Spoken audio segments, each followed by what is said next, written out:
M1 Finance is possibly the most underrated of all the investing apps.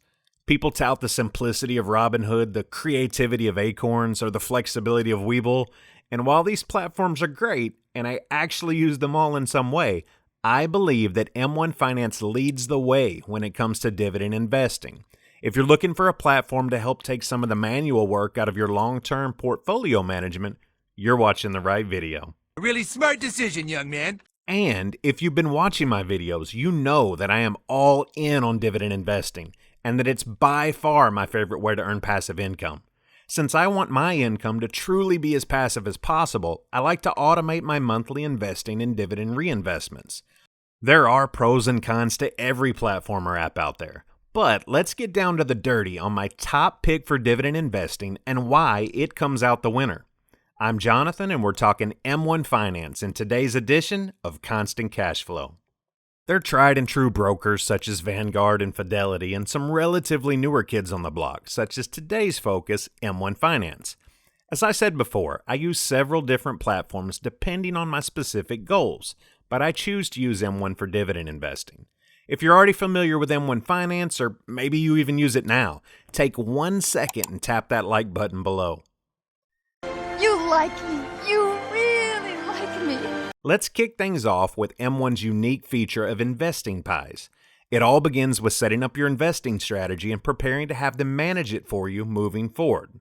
It's a nice balance between micromanagement and robo-investing, neither of which I'm personally the biggest fan of. Most of us are extremely busy, but I also don't like to give up total control of our investments. You'll see over the next few minutes that it really is a set it and forget it type of investing. You can structure your portfolio to keep your investing balanced and on track with pinpoint accuracy, never having to worry about manually figuring out which investments to add each month.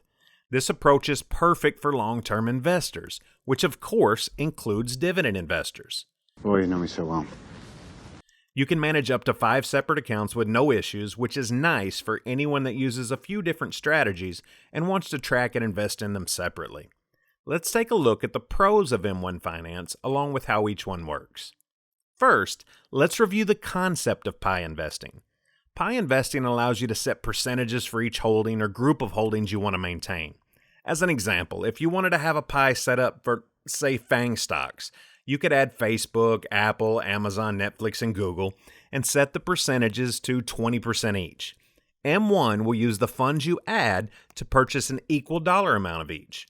You could also make a pie that includes separate sections for ETFs and stocks and further break down the detail within each section. The options really are endless. And if you don't want to make your own pies, they have pre-made expert pies, or you can use one that someone else shares with you.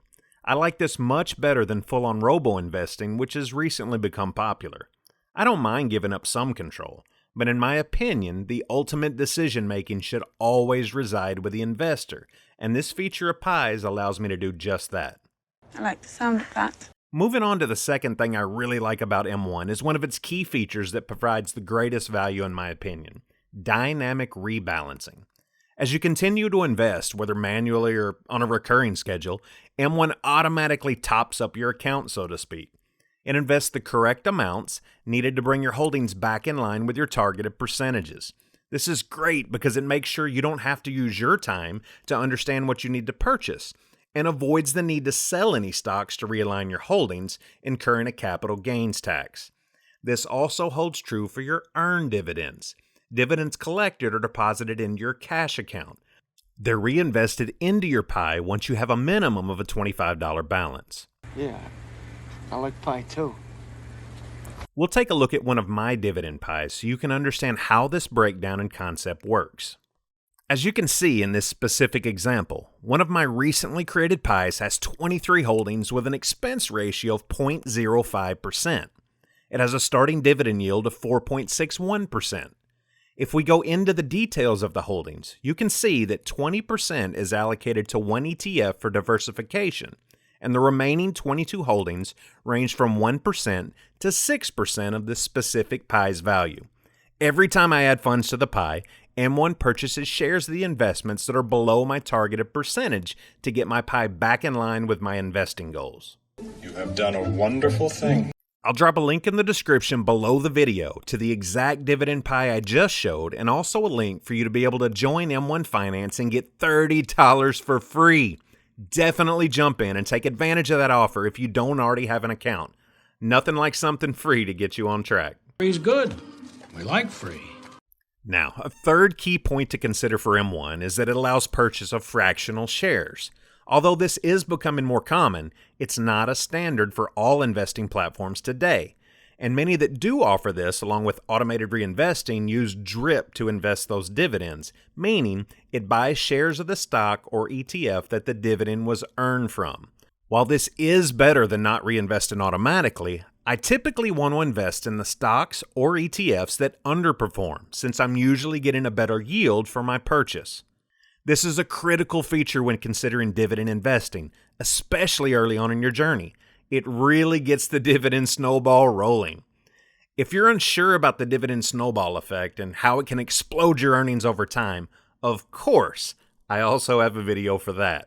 You can click on the link on the top right, and I'll drop a link down in the video description below if you want to check it out after you finish watching here.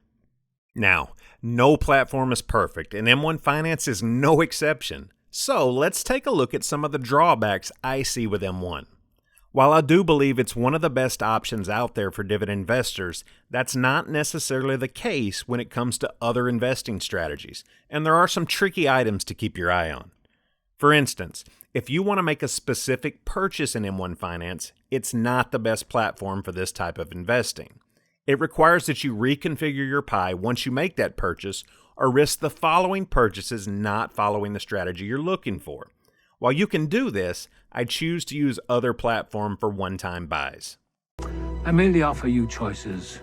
Another negative is related to making overall changes to your pie and percentages. Be very careful when rebalancing your portfolio manually. If you remove a pie and add a new pie, M1 will see it as a sign to sell any holdings that you're over your new targeted percentage instead of simply rebalancing over time. You'll pick up the phone and you'll sell. For a small account, this is not a major issue. But as your account grows, it could have major tax implications for realized capital gains.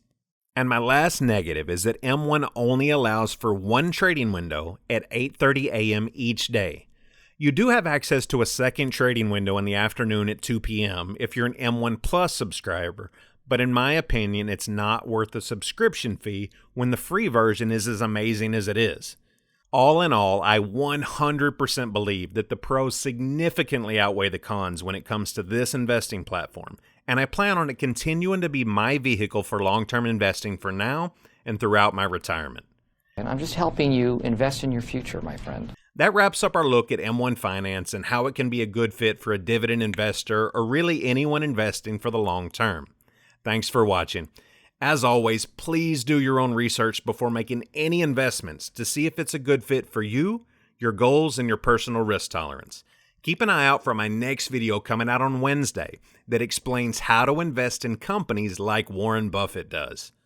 Let me know in the comments what you thought about today's video and what you'd like to see discussed in future videos. I want to make sure that I'm putting out content that you want to see, and I really value your input.